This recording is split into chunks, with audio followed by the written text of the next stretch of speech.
Chamberí, Malasaña, Galapagar, Lavapiés, Torrejón de Ardoz, Argüelle, Usera, Majadahonda, Parla, Móstoles, Villanueva del Pardillo, Patones, Pozuelo de Alarcón, Brunete, Vallecas, La Moraleja, Morata de Tajuña, Salamanca, Usera, Aranjuez. Soto del Real.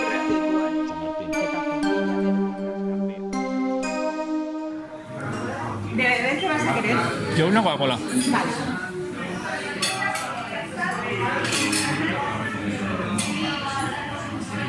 En todas las ciudades del mundo, grandes o pequeñas, las restricciones para frenar la pandemia han afectado de manera muy grave al sector de la hostelería.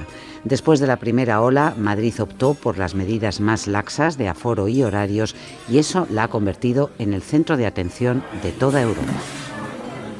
Hoy, en La Batalla por Madrid, el podcast de El País sobre las elecciones del 4 de mayo, nos vamos de bares y viajamos a varias ciudades europeas que tienen la hostelería cerrada.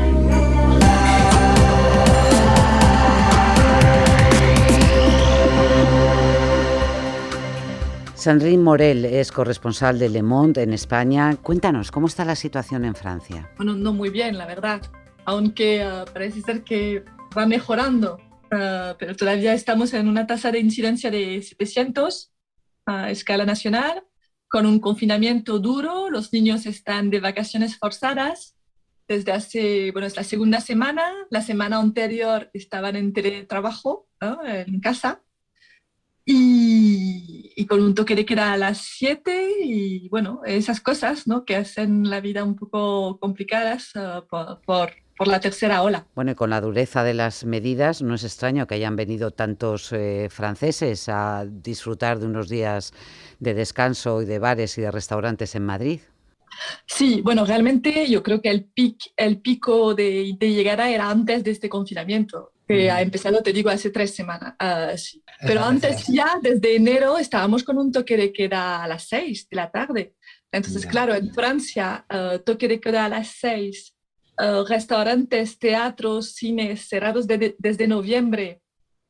Todo eso hacía que hay mucha gente, y ya sé que hay mucha gente que están ya con un cansancio, ¿no?, como se dice, la fatiga pandémica, muy duro, porque son muchas restricciones, muchos meses, y que al final, lo peor de todo, yo creo que fue justamente el golpe de la tercera ola, de ver que a pesar de las restricciones, pues toca igual, ¿no? Toca igual, porque ha tocado muy fuerte la tercera ola después de 2 meses de toque de queda a las 6. Es uno de los misterios que estos cierres y estas restricciones no consigan parar el virus, ¿no?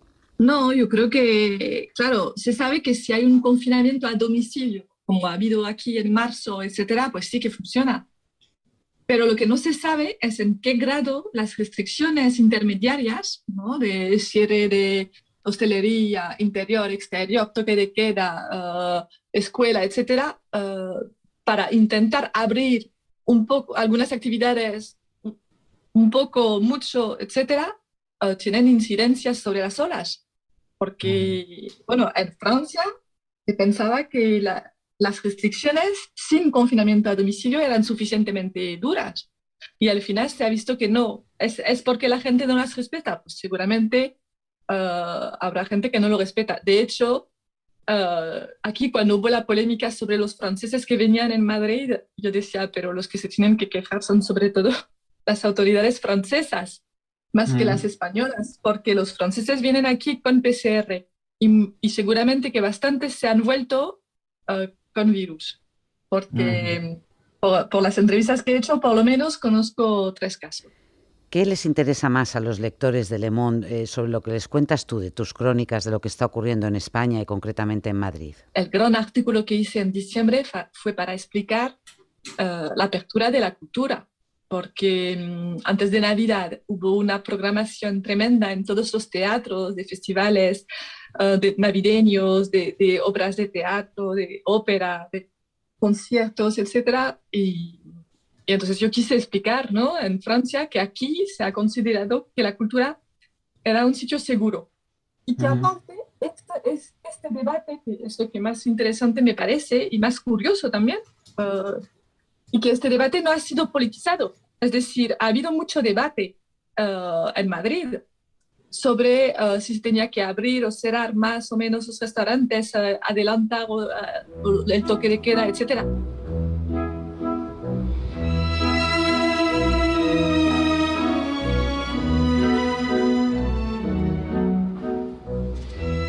Pero yo creo que no hay ningún partido que se haya planteado en ningún momento cerrar la cultura, es decir, que se ha asumido que era un lugar seguro. Y entonces explico, bueno, a mí me parece que es muy difícil saber qué es un lugar seguro, ¿no? Pero lo que está claro es que transmite mucha seguridad, mucho más seguridad que un restaurante. Vienes con la mascarilla, haces cola con distancia, te sientas, hay sillones vacíos a tu lado, etc.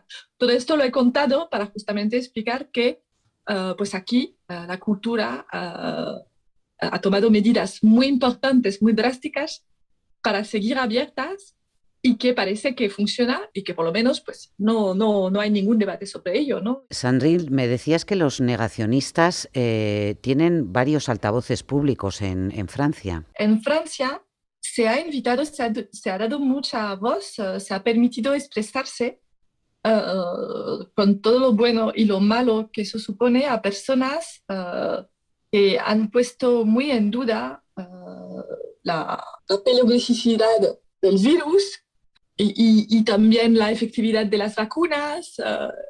Y esto ha fomentado un debate realmente muy fuerte que ha saltado las redes sociales en el que se han metido muchísima gente. Es decir, que hasta ha habido un documental visto por 8 millones de personas que se llama Hold Up, que realmente ha tenido mucha repercusión y que parte del principio de que los culpables de la pandemia tienen que ser la industria farmacéutica porque es la única que tiene algo que ganar en ello.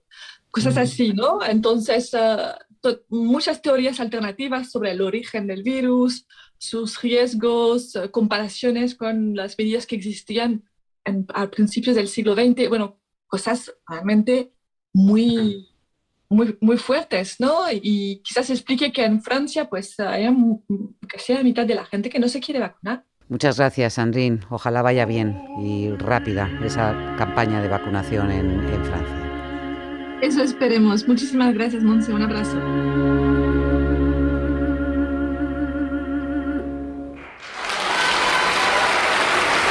Giles Tremlett ha escrito para el Guardian y para el Evening Standard, para periódicos británicos, sobre España, sobre el caso de Madrid con las restricciones de COVID. ¿Qué tal, Giles? ¿Cómo estás? Pues muy bien. Aquí aguantando la pandemia y esperando el día 4 de mayo. Sí. Oye, ¿qué les has contado a tus lectores sobre el caso de Madrid? Bueno, en Madrid las elecciones de por sí no tienen gran interés, pero sí, digamos, los temas que han surgido y el hecho de que aquí es de las primeras elecciones en las que el COVID pues juega un papel súper importante. Y que vemos pues una candidata, la presidenta Ayuso, que se presenta con lo que yo llamo el nacionalismo de cañas, ¿no? El bar como hecho diferencial de los madrileños. En Reino Unido ha habido también protestas del sector hostelero por las restricciones. Sí, ha habido muchas protestas. De hecho, el líder laborista, Keir Starmer, pues entró el otro día en un pub y tuvo que aguantar media hora del dueño del pub llamándole de todo por querer mantener a la restauración cerrada, ¿no? You have failed me. Thank you. Okay. I've been a Labour voter my entire life. You have failed to be the opposition. You have failed to ask whether lockdown was functioning. Yo creo que ha sido muy difícil para los británicos, donde sí existe este nacionalismo no de cañas, sino de pintas, ¿no? Como el pub como un punto de encuentro y una especie de institución cultural, ¿no? y se ha celebrado la reapertura con gran augurio, ¿no? Giles, Reino Unido lleva un ritmo de vacunación mucho más rápido que otros países en Europa. ¿Cómo está la situación ahora mismo de control de la pandemia? Pues por lo que se ve está muy bien. El gobierno de Johnson por fin tomó el asunto en serio. Quiero decir que la reapertura ahora de los pubs viene después de un cierre muy largo, muy duro, casi como el primero que tuvimos aquí. Y en ese tiempo se aprovechó para vacunar y vacunar mucho, ¿no? Si te hablo de mi familia, pues todos mis hermanos, mi madre, todos los que trabajan en la salud pública, el sobrino de 23 años con síndrome de Down y su familia por si acaso, ¿no? Mientras aquí, pues, mis amigos de 70 años me dicen que les acaban de vacunar, ¿no? Y yo, pues, me alegro por ellos, ¿no? El Twitter está lleno de gente diciendo, bueno, a mi madre le acaban de vacunar. A mi hijo, que está en Nueva York y que tiene 23 años, pues también le acaban de vacunar, ¿no? Entonces, la sensación mía es de retraso, ¿no? Ya. Bueno, y para España es importantísimo, ya no hablamos solamente de Madrid, que la campaña avance, entre otras cosas, para recibir a todos esos turistas británicos, que entiendo que estarán deseando venir, pero para todo el sector turístico español es un maná. Sí, lo que no sabemos todavía es qué actitud tomará el gobierno británico con la vuelta de la normalidad, digamos. Una cosa es la normalidad británica, cuando haya ya un porcentaje de vacunados muy alto, y otra cosa es que van a exigir a los turistas que vienen a España, digamos, por lo menos a principios de la temporada turística, o en esos tiempos de primavera, cuando apetece mucho, pues un fin de semana en Barcelona, un fin de semana en Madrid. Y esto yo creo que va a ser muy difícil, porque ya que van por la senda cautelosa y han triunfado un poco, y Johnson, que lo hizo muy mal, pero ahora domina, digamos, el relato del COVID, yo creo que van a ir con muchísimo cuidado, ¿no? Bueno, Giles, confiemos en que las campañas de vacunación vayan a buen ritmo, tanto en Reino Unido como en España. Pues sí, y a ver si veo a mi familia, que llevo 15 meses sin ver a nadie, y he perdido 2 cumpleaños de mi madre ya. La normalidad me vendría muy bien. Ojalá sea pronto. Un abrazo, Giles. Venga, muchas gracias, Monse.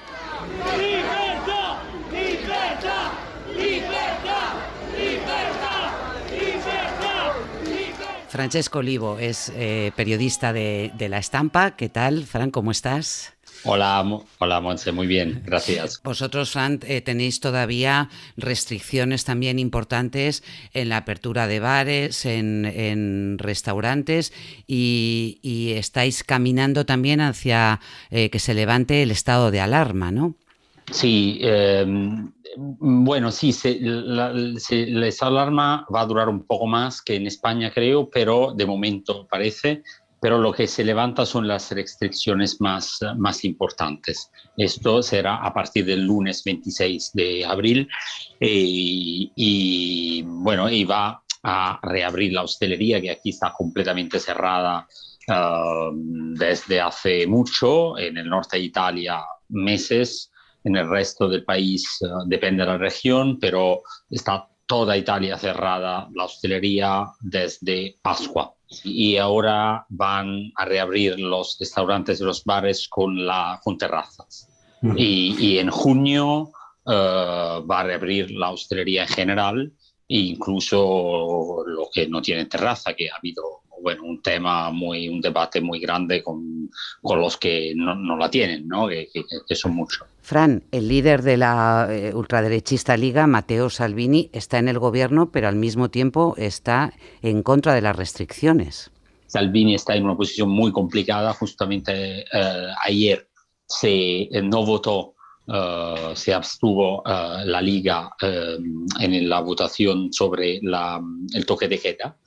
Y Salvini propuso de hacerlo a las 23 horas, y ahora está a una hora antes. Entonces el gobierno quería prorrogar el toque de queda y lo ha conseguido, y el partido se abstuvo. Y para argumentar este planteamiento, Salvini utilizó justamente Madrid. Dice, si lo hacen en Madrid, se puede hacer también en Milán o en Roma. Io so solo che a Madrid, e non stiamo parlando di Timbuktu o della Nuova Zelanda, nella vicina, moderna, giovane, rispettosa, solidale, europea Madrid, i locali sono aperti da tempo e la gente rispettosamente può uscire di casa perfino alle 10:15 della sera. Ah, interesante. Bueno, tú has estado no hace mucho en Madrid, precisamente para contarle a los lectores de La Estampa cómo era una ciudad en la que hay unas restricciones mucho menores que en el resto de Europa. ¿Qué les interesaba más a tus lectores de lo que tú pudiste palpar aquí? Bueno, hay un poco de envidia, por supuesto, ¿no? Para lo que estamos aquí sin poder tomar una copa en un bar y una cena con amigos, o el teatro, que aquí está completamente cerrado. Los cines están cerrados. Entonces, hay mucho interés para esta forma. El mundo de la cultura también. Hoy leía justamente en mi periódico una entrevista a un músico que decía: en España sí que se puede actuar y se puede tocar en su caso, y aquí no. Entonces, España en este caso España y Madrid es una referencia seguro. Y bueno, mi papel ha sido un poco de contrastar las cosas y claramente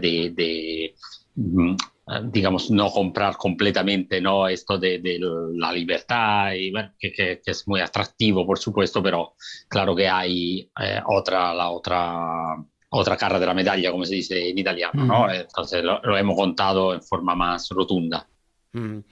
Una cosa, Francesco, hablas de libertad. Fue precisamente Berlusconi uno de los primeros en utilizar el lema comunismo o libertad, que aquí está utilizando el Partido Popular mucho en su época, en sus campañas electorales, ¿no? Sí, bueno, el discurso de Ayuso tiene algo de Berlusconi, seguramente, ¿no? Y el discurso de Berlusconi era... digamos, se colocaba en otra época, ¿no? Hablamos de hace casi 15 o 20 años.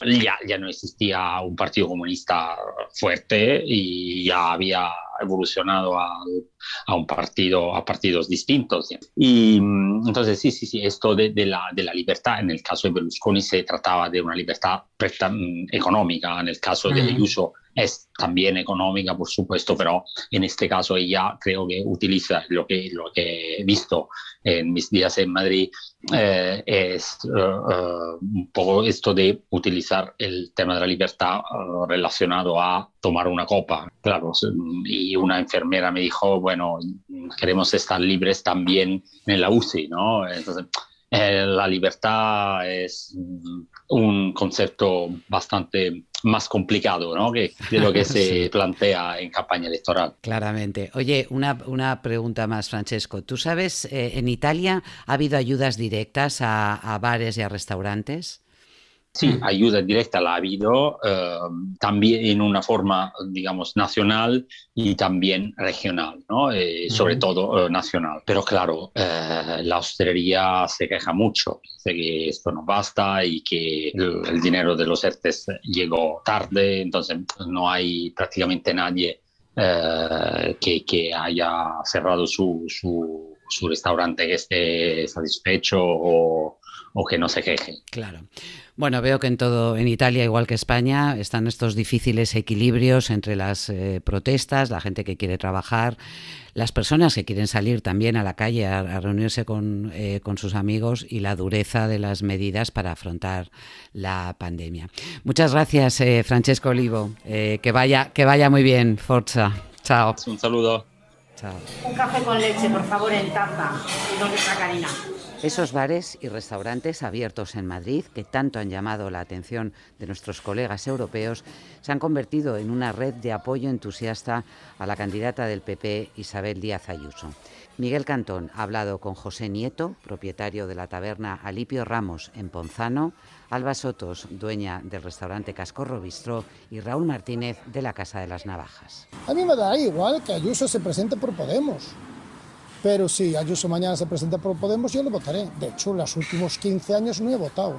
Y voy a ir a votar ahora. Pero voy a votar por mi economía, por poder pagar una hipoteca, por poder dar de comer a mis hijos, llenar una nevera y que mis empleados, que son lo que más lo han notado, que podrían llevarnos sueldo a mi casa. Pues sinceramente, la mayoría de hosteleros, aunque muchos no fuéramos del partido de Ayuso, la verdad es que hay que reconocerle que gracias a ella hemos podido sobrevivir. Y de cara a las elecciones, que si mantiene las medidas como hasta ahora, que no son tampoco las ideales para nosotros, pero nos permiten por lo menos sobrevivir, joder, pues muy agradecidos. Yo creo que la mayor parte del sector le va a votar, aunque no estén de acuerdo con el signo político, por los cojones que le ha echado, porque le ha echado los cojones. Es que mis trabajadores se les vive por Ayuso, más que yo, que no creo en ningún político y voy a tener que ir a votar a Ayuso pese a lo que creo para poder seguir dándoles de comer. Pero es que mis chicos hablan maravillas de ella. Yo no quiero ayudas.